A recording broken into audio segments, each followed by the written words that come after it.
Mass మహారాజా రవితేజను మెచ్చుకోవాలి. ఎందుకంటే సంక్రాంతి రేస్లో తప్పుకోవాలి అనే నిర్ణయం తీసుకోవడం నిజంగా మాస్ మహారాజా ఆయన గట్స్కి ఆయన నిర్ణయానికి హ్యాట్స్ ఆఫ్ చెప్పాల్సిందే. సినిమా పరిశ్రమ బాగుండాలి, ప్రొడ్యూసర్స్ బాగుండాలి అనే ఒక దృక్పథంతో ఈగల్ మూవీ ఫిబ్రవరి 9th రిలీజ్ కాబోతుంది. Solo release. ఈగల్ మూవీ ఫిబ్రవరి 9th రిలీజ్ కావడం కోసం డీజే టిల్లు కూడా వెనక్కి తగ్గింది.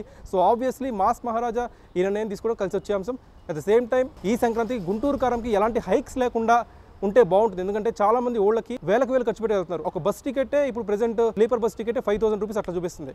సో ఆబ్వియస్లీ ఇంత ఖర్చులు పెరిగిపోతున్న పరిస్థితుల్లో బస్సులు ఎక్కి వేరే ఊళ్ళకి వెళ్ళిన వాళ్ళకి సినిమా ఒక బర్డెన్ కాకూడదు, ఇబ్బంది కాకూడదు. ఖచ్చితంగా సినిమా అనేది వాళ్ళకి వెసులుబాటు అవ్వాలి తప్పితే అరే డబ్బులు అయిపోతున్నాయని చెప్పి ఎక్కువ వాళ్ళకి స్ట్రెస్ అవ్వకూడదు. అట్ ద సేమ్ టైం సంక్రాంతికి 3 సినిమాలు సరిపోతాయి. 4-5 సినిమాలు రిలీజ్ చేసుకుంటే ఖచ్చితంగా ఏ సినిమాకి కూడా అంత ఆశాజనకమైన పరిస్థితి ఉండదు. ఎందుకంటే ప్రేక్షకుడు అనేవాడు ఒక సినిమా చూస్తారు, లేకపోతే 2 సినిమాలు చూస్తారు.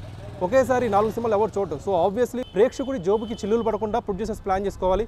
సంక్రాంతికి ప్రతిసారి 3 సినిమాలు ప్లాన్ చేసుకోవాలి.